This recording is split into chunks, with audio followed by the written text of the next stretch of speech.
1, 2, 3, Julie, since you're up there. 1, 2, 3, checking all the mics. Thank you. Are they working for each outlet? If not, speak up now. 1, 2, 3, 1, 2, 3, mic check.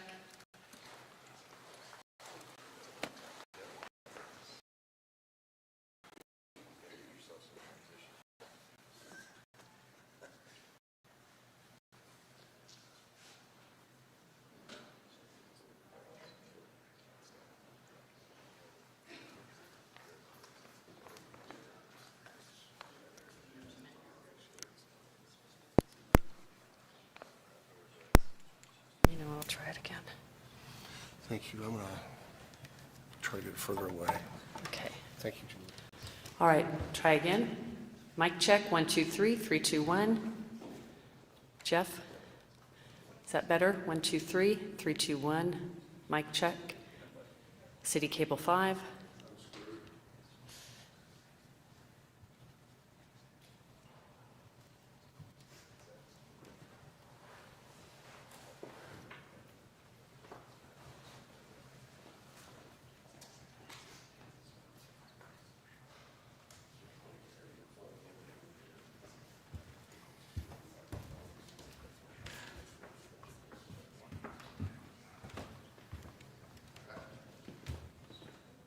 Switch the frequencies on your wireless. I'm getting really bad here.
All right, one more mic check. 3, 2, 1, 3, 2, 1. We apologize for the delay. Hopefully everything's taken care of. Good? Okay, all right. Did you get yours, Doug? 3, 2, 1, Doug? Okay, all right. Go ahead and announce hands up. Yeah.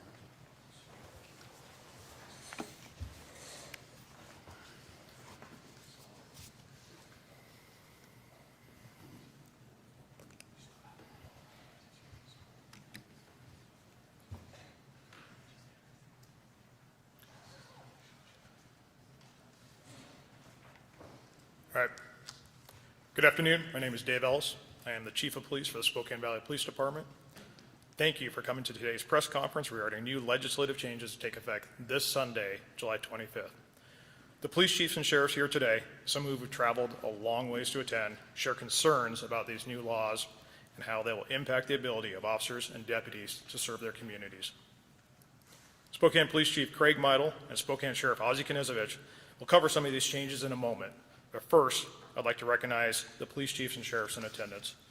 I'm going to call your name. If you could please stand and acknowledge. Chief Brad Richmond, Erie Heights Police Department. Chief Jay Day, Eastern Washington University Police Department. Chief Damon Simmons, Liberty Lake Police Department. Chief Kevin Fuhr, Moses Lake Police Department. Chief Gary Jenkins, Pullman Police Department. Chief Matt Murray, Yakima Police Department. Sheriff Dale Wagner, Adams County Sheriff's Office. Sheriff Joe Helm, Columbia County Sheriff's Office.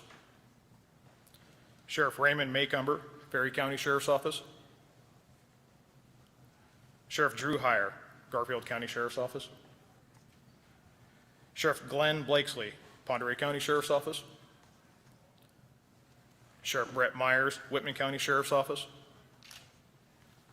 Sheriff Mark Kreider, Walla Walla County Sheriff's Office. And joining us shortly will be Chief John Hensley with the Cheney Police Department. I'd also like to thank the City of Spokane Valley and their staff for providing this facility for today's press conference and all their hard work in preparing it for this event. And now Chief Meidel will start today's presentation. Chief Meidel.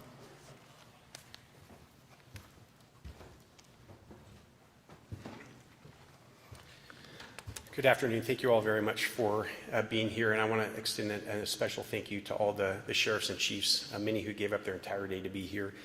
The reason that we are all here is because we are very concerned about the impact of recent legislative reform laws that were passed and go into effect at 12:01 a.m. on Sunday.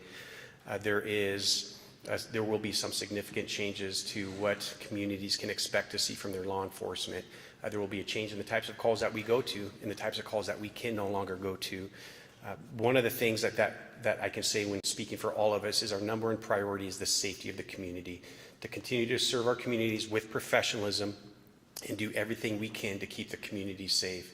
We are also law enforcement officers, which means when the law changes on what we can and can't do, we do have to follow that law. And you're going to hear this afternoon what some of those law changes are and what some of those impacts are as well.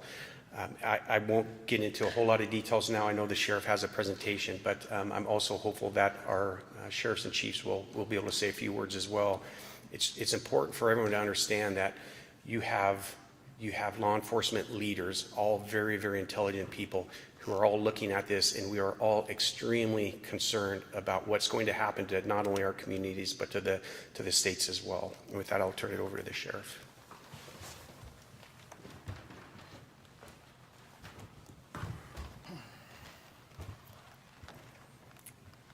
Before I start, I need to do a disqualifier. My comments are not going to be reflective of everybody that sits up here. And we all have legal advisors. Our legal advisors are the ones that are telling us the parameters in which we can now respond. And it's really important for us to be able to follow that because we have to protect the men and women that are going to be responding, as well as protect the citizens that they're going to be responding to.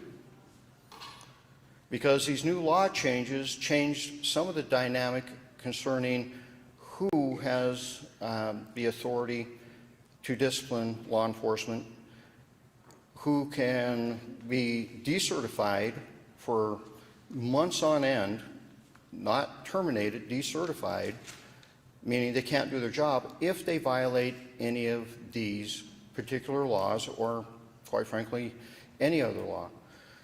This is a law that came into effect. I just got done talking to one of my deputies this morning about another matter, and she said, "Sheriff, before I go, I have to talk to you." I said, "Okay, what's up?" said, we are in chaos on the line level because of these new legislative laws. He said, you guys have done a good job trying to keep us prepped and informed, but we are in chaos. Well, quite frankly, the reason we're in chaos, the reason that no particular legal advisor in the state actually agrees with each other right now, is that the legislature of the state of Washington chose to craft laws and did not invite their law enforcement leaders to the table to even discuss these issues. And now you hear from legislators that we are overreacting, that we don't understand the laws, that we don't understand their intent, and you're right, we don't. Neither do our legal advisors. There are some very, very smart people that sit up here. One's got a PhD that I know of. Chief Simmons. And I think he would agree that this is about as clear as mud.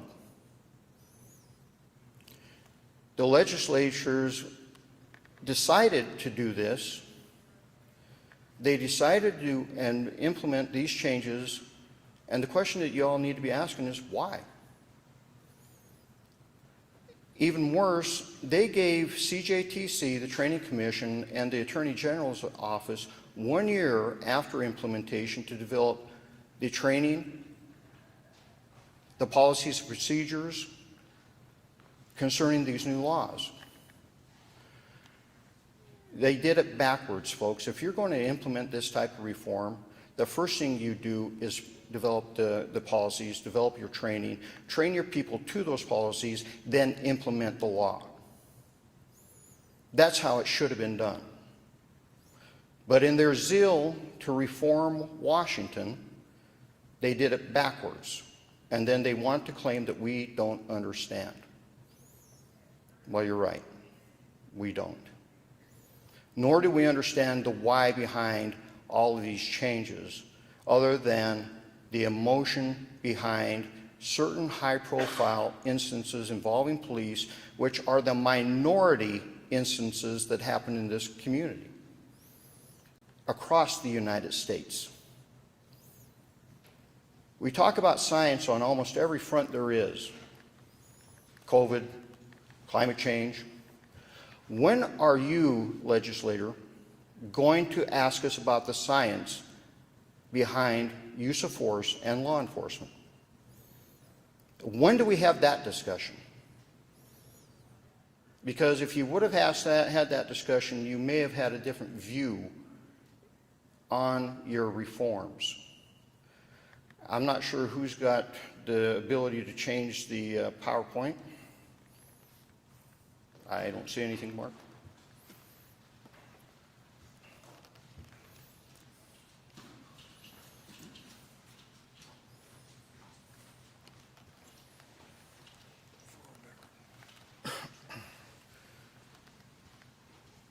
This is an example of one of the subsections of these new laws that was driven purely by misinformation and emotion. Misinformation that's been out there for at least 6 years. Information that's been brought about by organizations like the ACLU in their 2015 report, War Comes Home, which portrays law enforcement officers as an occupying force and as having been militarized. So under 1040, this law prohibits law enforcement from accusation of military equipment. I don't know any chief that has an M16 fully automatic rifle. Most of those were converted down to standard semi-automatic weapons when they were given to us through the DRMO process, because we didn't have that capability as having long rifles. They were all civilianized, folks. Nor do I know of very many, if any, and to the legislators, please show me the example of an attack helicopter. Show me an example of an F-16. Any of you chiefs or sheriffs got F-16s in your back pocket? How about tanks? Because activists like to say that we have tanks. Show me one tank, please. They have messed this up to the point where they all thought we had 50 caliber machine guns. So they outlawed us having 50 caliber weapons. Well, here's a harsh reality. Because of a decision by the AG's office concerning this law, the State Patrol was told you need to pull all of your shotguns offline. All your 12-gauge shotguns go offline. Your 40-millimeter launchers go offline. Your 37-millimeter launchers go offline. All because our legislature really thought we had 50 caliber machine guns. Now, the AG's office is WSP's legal advisor. They asked for that legal opinion. They got that legal opinion. Now, across the state of Washington, law enforcement agencies are pulling their shotguns, their 40-millimeter launchers and 37-millimeter launchers offline. However, in another law, they say that we need to be able to have the capability to deliver less lethal munitions. It's mandated. Beanbags are actually mentioned in the law.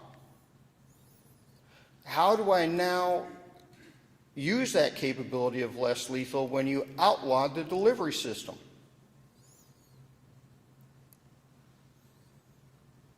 That is the question. What you have left us with is lethal means only.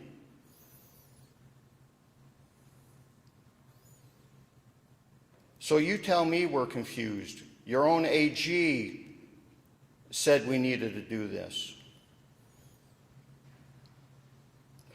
The risk and danger to our citizens are immense just based on this one alone.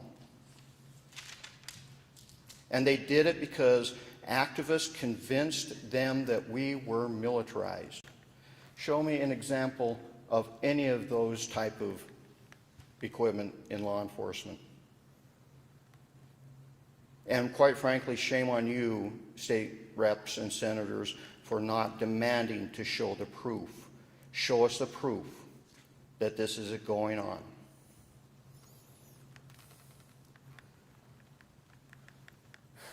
We respond to a lot of things. Another thing that activists have convinced our politicians concerning is that if we show up, we escalate things, which is not the case. The vast majority of times, the thousands of times, our men and women who wear these badges and serve you show up. We are a calming factor. We de-escalate issues, and de-escalation has been trained since I got into law enforcement 32 years ago. This is nothing new. SPD was one of the forerunners of CIT training in the nation, ladies and gentlemen, 2005. 2007, SPD and the Sheriff's Office led the nation in excited delirium training, curricular development, and training. 2007. We have been de-escalating for a very long time.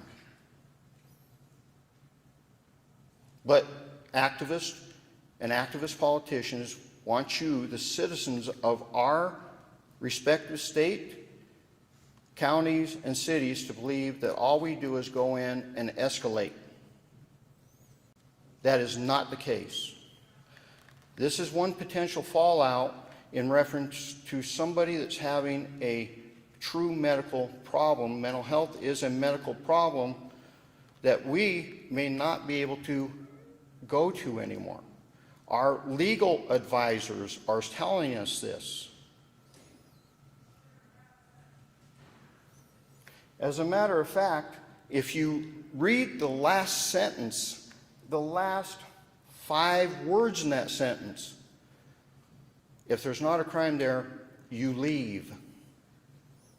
For all the firefighters and EMS teams across the state of Washington, we apologize because you used to be able to stage out and wait for us to go in, calm things down, and then come in and do your duties.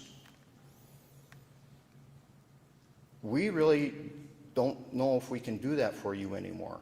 You may have to go into that situation, and we show up once you have been assaulted.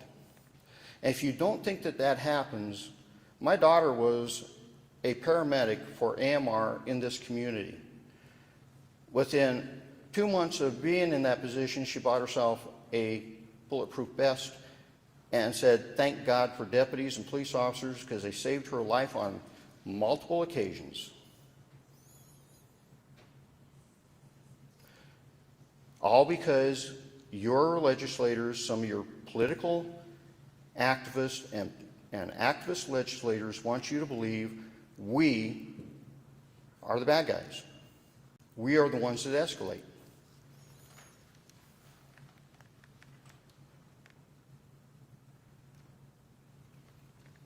We don't use chokeholds. Never have. Not in this region. But the neck restraint, we did use. Why did this go away? It went away because people mistakenly believed that George Floyd had a chokehold placed on him. That was not a chokehold. That was a knee on a neck, and quite frankly, what happened to Mr. Floyd should not have happened. I don't think there's a professional on this dais would agree with you, or would agree with the fact that that was proper. That was improper. It shouldn't have happened. It was an incident, an isolated incident, but it was not a chokehold. No-knock warrants. Do you know how hard it is to get a no-knock warrant, especially in the state of Washington before this? The only reason for a no-knock warrant was if we went in, we were pretty much guaranteed that we were going to be faced with lethal force. We no longer can do that, and it has opened you, citizens, up to the potential of violence because we didn't have the ability to catch this person by surprise. But no-knock warrants. How did we get here? Because somebody told you that something that happened 1,500 miles away from this community, officers went in and shot somebody based on a no-knock warrant. Halfway true. They did have a no-knock warrant. I said halfway true because those officers, after the investigation and everything came out, it was found that not only did they knock, they did announce. You change law based on bad, false dialogue. And you've been doing it since Ferguson. Hands up, don't shoot didn't happen, folks. Matter of fact, if you don't want to believe me, Google hands up, don't shoot didn't happen, Washington Post, and you will hear it straight from the reporter that started that monologue when he says, it didn't happen, I was wrong, and Michael Brown should not be a poster child for any movement. When, and this is a challenge to the media, are you going to start informing our public about the truth of what has happened? Because this false narrative drives these type of changes.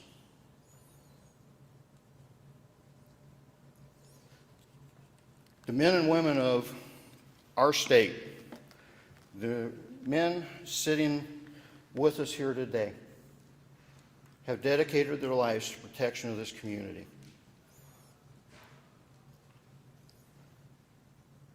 We have DV victims that we are extremely concerned about our ability to make sure that they are safe. The one thing I will assure the citizens of Spokane County in my closing remark is this. We have not abandoned you. We will not allow this law to make you unsafe, because we will find a way to make sure that our response complies with the law and at the same time keeps you safe. But if you don't like what you're hearing today, there's one thing that those representatives and senators told us very loudly and clearly. You know, if the citizens don't like this, they can unelect us. Well, they told you what you need to do if you want to fix this. This is bad law based on junk science. You deserve better. Your law enforcement officers care deeply for you. They always have, they always will. And you never hear the thousands of times that we go in, calm things down, and make things better. But you focus extreme points on the very rare times things go badly.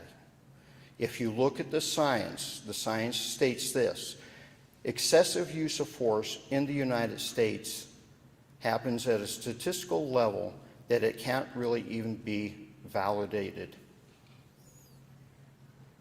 That's what the science says. Legislator, if you don't like what I've said, too bad. You should have asked your experts. Some of us do have some knowledge. Thank you. Chief.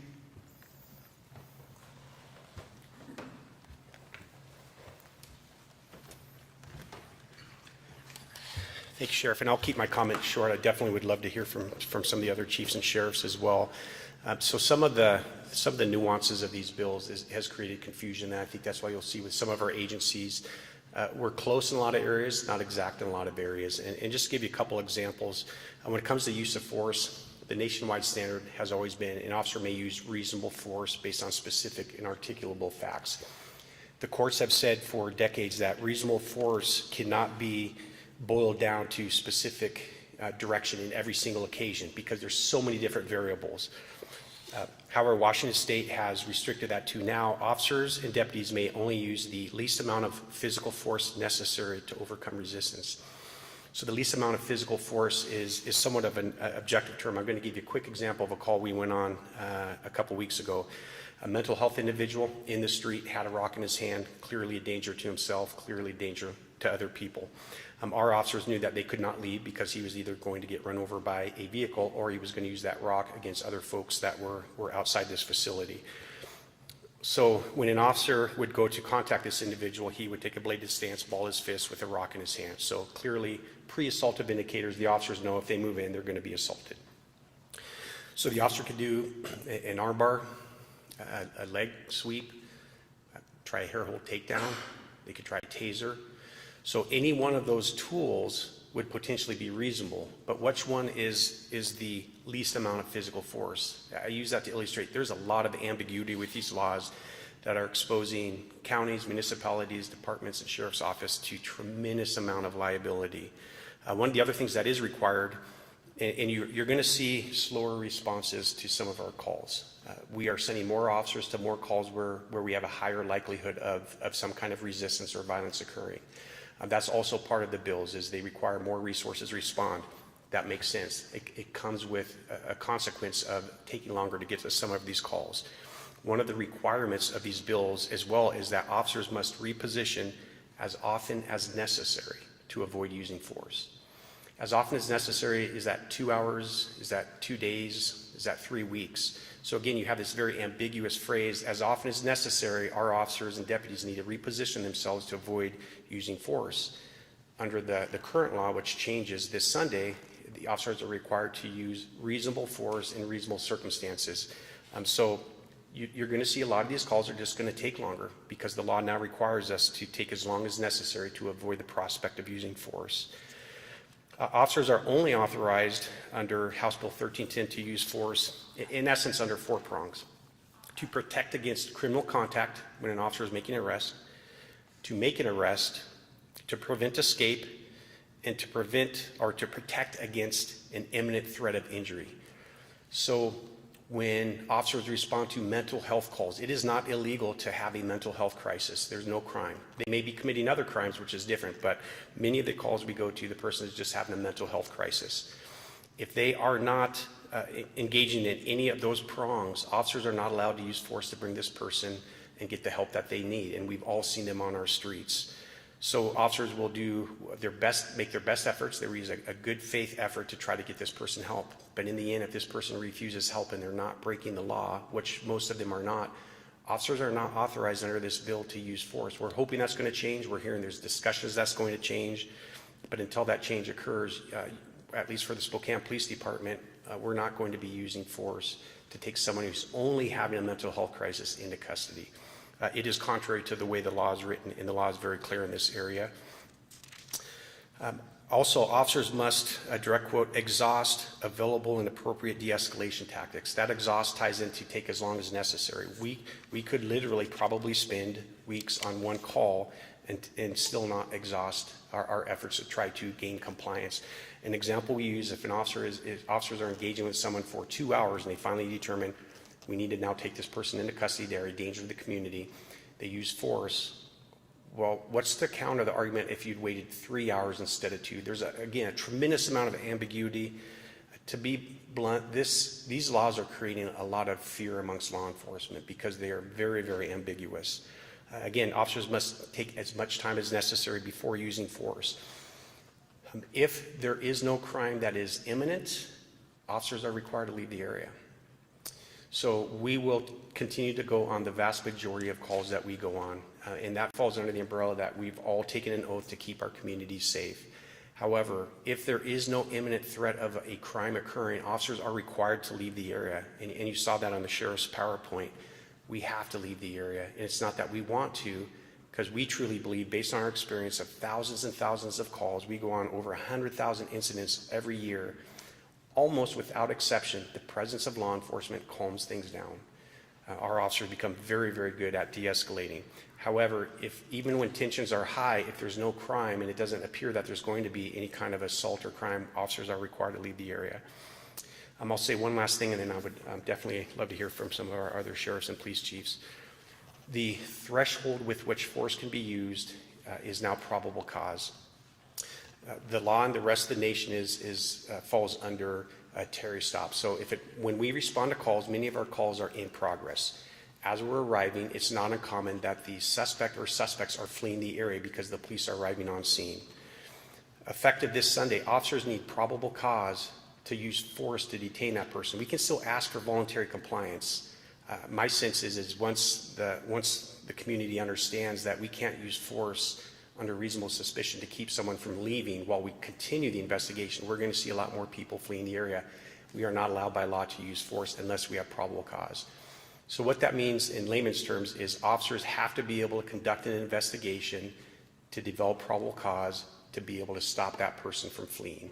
And if they aren't able to develop that probable cause within the first couple of minutes, that person is going to be long gone. And that means that in many situations, we're not going to know who the suspect is. The assault calls, the burglary calls, the robbery calls, part of the rest of the nation and the judges have understood. We understand that people are going to flee. You need to use reasonable force to keep them from leaving while you finish the investigation. That doesn't mean anyone who's fleeing can have force used against them. You have to have reasonable and articulable suspicion that this person was involved.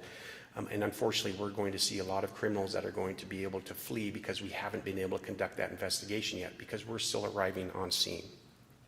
That's going to be huge for our inability to capture people who are actually engaged in the crimes. For those that we do know that flee before we can develop probable cause, we will request warrants for them or summons for them. That can usually take several weeks before that makes it through the system as well.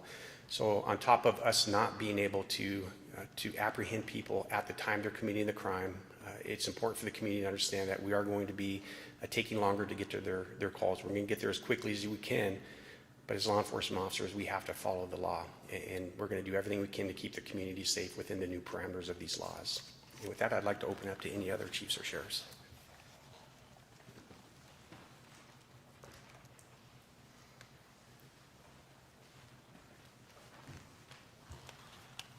I'd like to piggyback on what Chief Meidel said, and that is in the city of Moses Lake, we have a clearance rate, meaning we solve crime at about 50%, which is fairly high, and we do that because our officers are quick to the scene.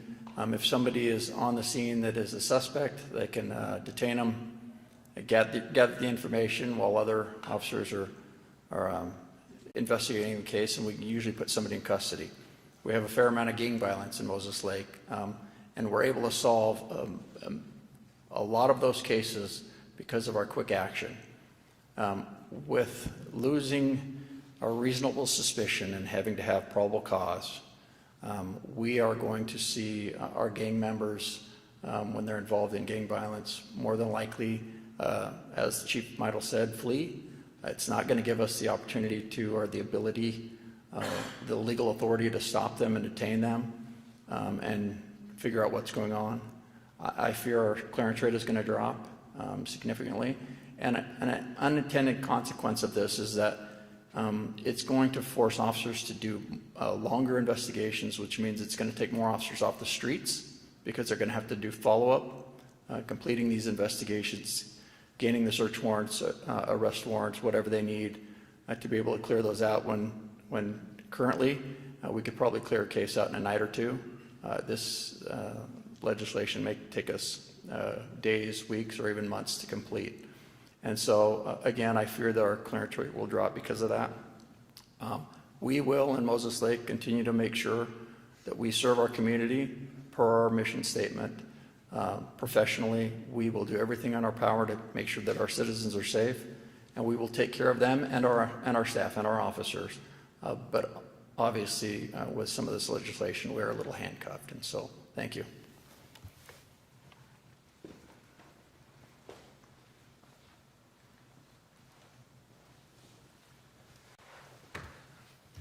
So I appreciate the opportunity that we were given from the Spokane County and Spokane Police Departments for the opportunity to come here and have this kind of an outlet with the media, and I appreciate the media for being here as well. My name is Sheriff Wagner with Adams County Sheriff's Office. I'm one of the larger by area counties in the state with a lot of miles and not a lot of resources. And this legislation didn't take any of that into account. We have 16 active deputies on the road that sometimes work long hours alone, dealing with a lot of issues that are nationally recognized, such as homicides that have happened at the beginning of this year, that were all over the nation in news. Some of the issues that we face each year are basically handled by 1 or 2 deputies at a time. We're a small agency, and if you look at this group of individuals here, some of us are small, some of us are very large. We don't have the outlet in the media, we don't have the things that some of these larger agencies have, including 5 people to show up to a call. Some of our calls happen rapidly for us. The time it takes to get to a call could be several minutes, half hour, hour, and we're out there by ourselves a lot. Some of the things we deal with and we're hearing from our communities is the ambulance crews saying, what are we going to do when we have to go into this certain area? The fire departments are dealing with the same concerns. The biggest ones are the mental health people. We don't have all these teams of people to assist in all these things. So as the sheriff's office, who is our protectors in our communities in Adams County, and the local law enforcement in that county, we rely on each other a lot. And this kind of wipes away a lot of that for us. Our fire chiefs and our medical and our mental health are saying, we can't go there alone. They're only one person. Unfortunately, our hands are being tied. And we're having to deal with these things in a manner that's a lot different than even the bigger cities. So some of this legislation that you're seeing is not taking into account the smaller agencies that have to deal with a large capacity.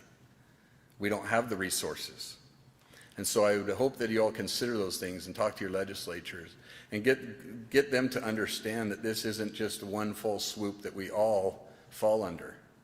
Law enforcement is under attack, and it will probably continue to be under attack until we start taking a stand and making sure that we understand these laws and the rules that we have to govern ourselves as a community, as law enforcement. In Adams County, I'm going to be honest with you, we are going to serve our community. We're going to do whatever we can. And we're going to take the steps necessary to follow the law as best as possible, but the public needs to know this is very binding. I thank you for your time. Thank you for the opportunity to speak.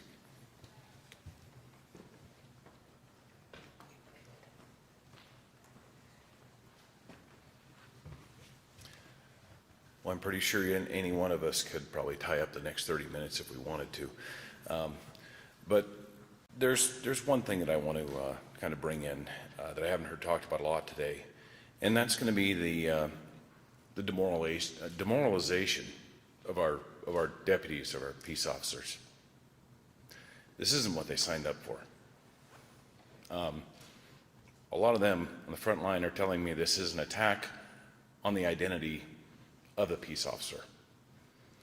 I can say that some of my best memories over the last 20 plus years have been when I didn't throw someone in jail, when I was able to find that solution to get someone some help. Those solutions are being taken away from us. As my anecdote, we recently had a gentleman that we found on a silver alert, and under the use of force restrictions of 1310, it was a nightmare that would have happened after the 25th, because we wouldn't have been able to use force to detain him long enough to get him some help, to get his family to come get him again. And in my community, in Ferry County, generally the first call is out to the sheriff's office to figure out what can be done about a situation. Often we show up at medical calls even before the EMS units do. And it's not even clear how much help we can give before other units arrive. So I just encourage the public to look at their legislators, look to see who voted for this, and maybe the legislators would talk to their constituents and explain it to them, because they're not doing a good job of explaining it to us. Thank you.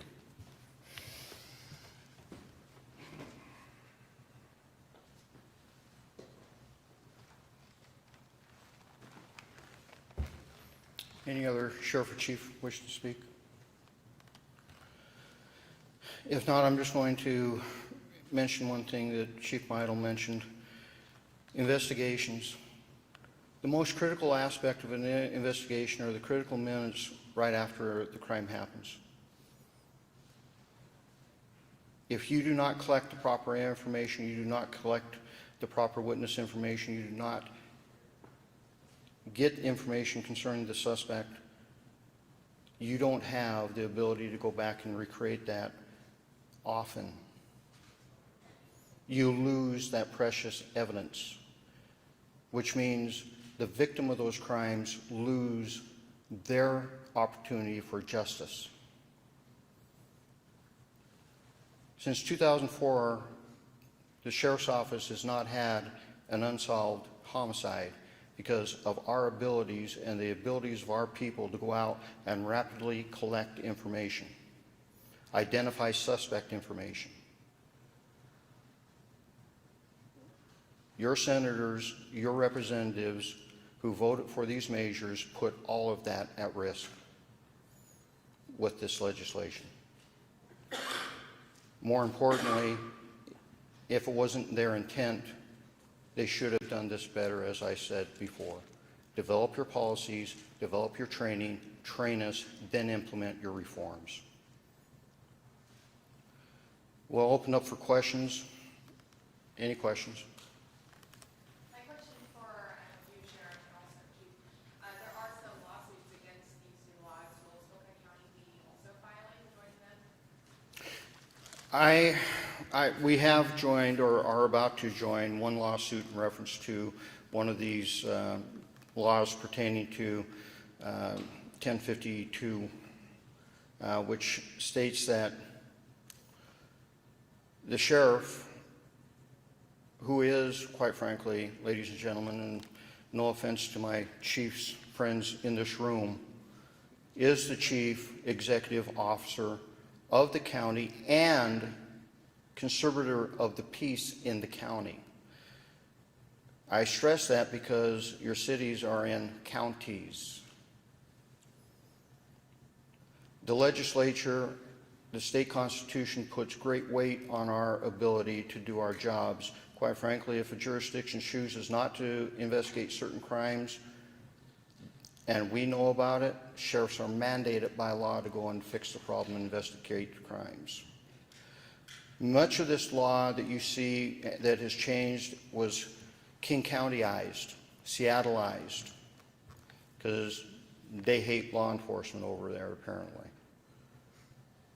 They don't trust their law enforcement. They gave 9 city blocks last summer away to terrorists. Well, that particular law that they changed now states that a sheriff that's not part of a charter county has to ask the Board of County Commissioners chair to use gas in a riot. It's contrary to law. I have the ability to call all forces necessary to put down any riot, insurrection in this county, regardless of what jurisdiction that happens in. And I intend to do so. So we will be joining that lawsuit. We are looking at other injunctions to file in reference to this, mainly the loss of our 12-gauge shotguns, which means we lost our less lethal capability. That is a danger to the community. We want to be able to use less lethal. You left us with no options but lethal. I hope that answers your question.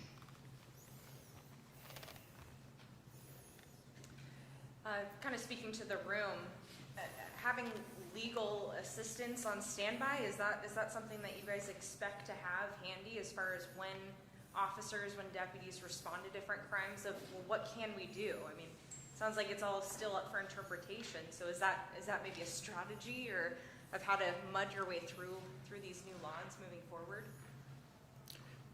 It really doesn't work at Dark 30. Dark 30, a lot of bad things can happen. There's no legal advisor in their pockets. And quite frankly, as some of these sheriffs mentioned, even as larger county sheriffs, if I have a problem down in Lake, I know that my backup is 30 minutes away. And I'm not going to have time to get on the phone and go, Larry, can I do this?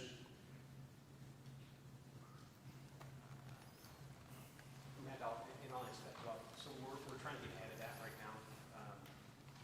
Our legal advisors, I think, are struggling as well because there are many definitions that are not basically defined within the bills. An example is,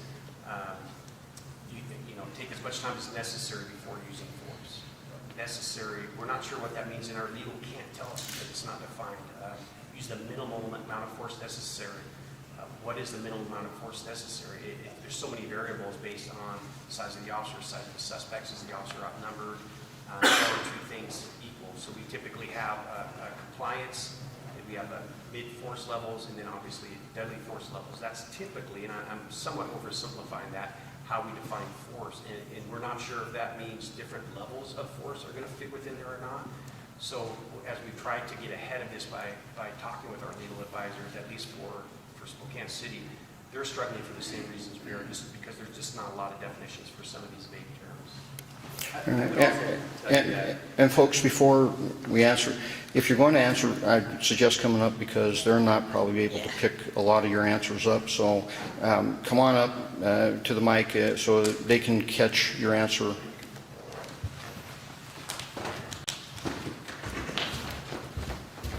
I think another thing you need to know is we all are in very unique situations. In Yakima, we have a city jail and we have patrol. And the state legislature defined use of force different for a corrections officer than they did for a street officer. So we only have 2 people in the jail at night. If something happens, they call the police for help. Well, can we go in? If it's only a mental situation, can we even help our own corrections officers? So there's no lawyer out there who can say, oh yeah, this is what they meant, because I don't think they thought about that. And one of the things I think all of us could tell you is there's a lot of unknowns that are going to come. There's situations. You probably have no offense, gentlemen, several hundred years of law enforcement experience. And if we all sat around and roundtabled some of the scenarios that we're talking about, we would come to different conclusions. I often say that the Supreme Court has 9 of the top judges in the country, and they don't come to the same conclusion. So when people say, oh, this is what the law means, well, that's their opinion. And I think we're all going to struggle until there's case law, until they change the law, until there's definitions. All of us are going to do the best we can to try to determine what that means, and it may look different in different communities. The one thing I would say is the fact that we're all here together should tell you something. And all of us are struggling with the same thing. Nobody just woke up and said, well, we're just mad at the legislature, so we're gonna do this, take our ball and go home, I think one of them said. That is not the case.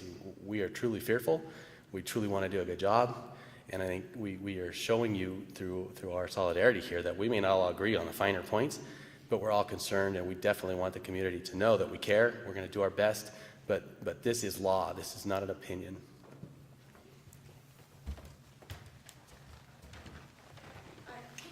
Oh, there was a question over here. Where are you hearing that you guys were not consulted in creating some of these laws? Because we are hearing that some officers across the state were consulted and helped change some of the laws. That comes from our WASPEC representatives that basically said, this is happening, there's nothing we're going to be able to do to change it. Those are quotes. And you may have had some, when you define the some, they work for a state agency called CJTC, most likely, and that's after the fact. So we weren't.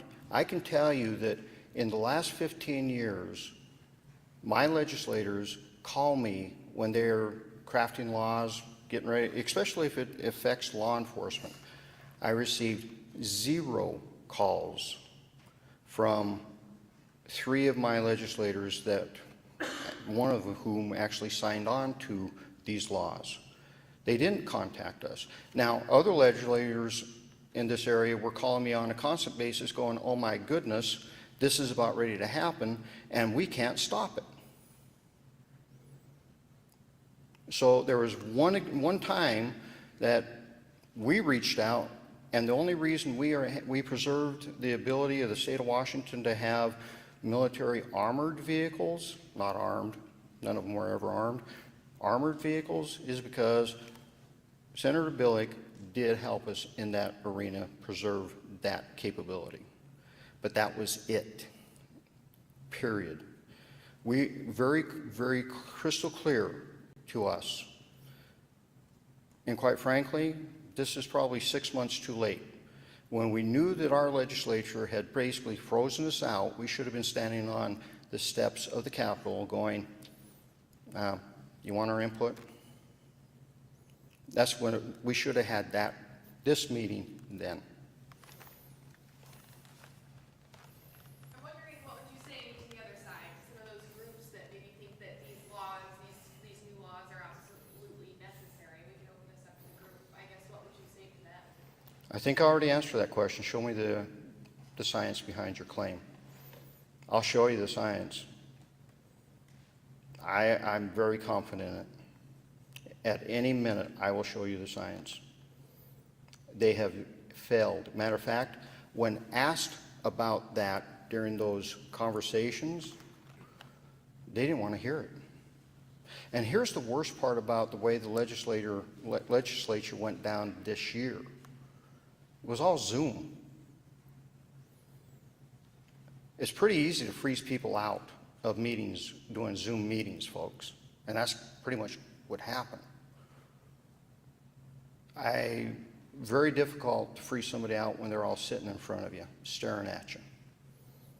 So my comment back, just like with the military equipment, show me the F-16 that any law enforcement agency had that you thought you really had to do this law change, to even enumerate that in law. Please show it to me.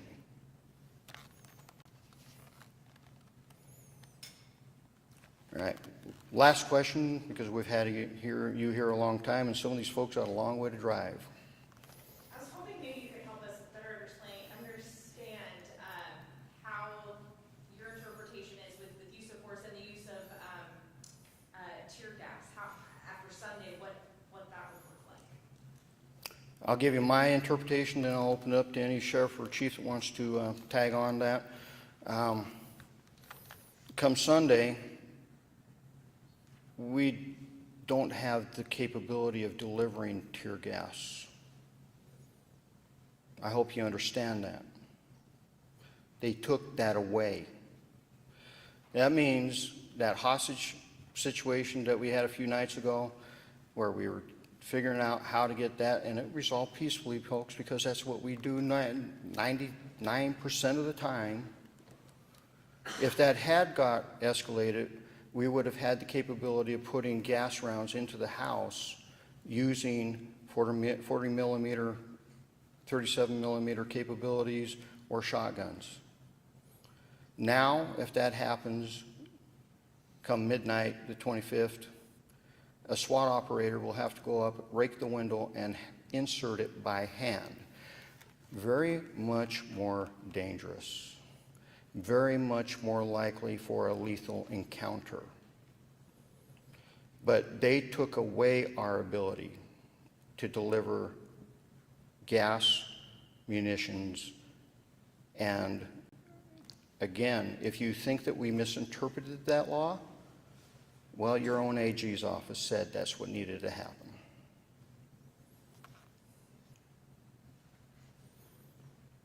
Thank you for the opportunity to address you. Thank you, chiefs and sheriffs, for taking the time to come up. If anybody else has any closing remarks, feel free. Going once, going twice. Thank you very much.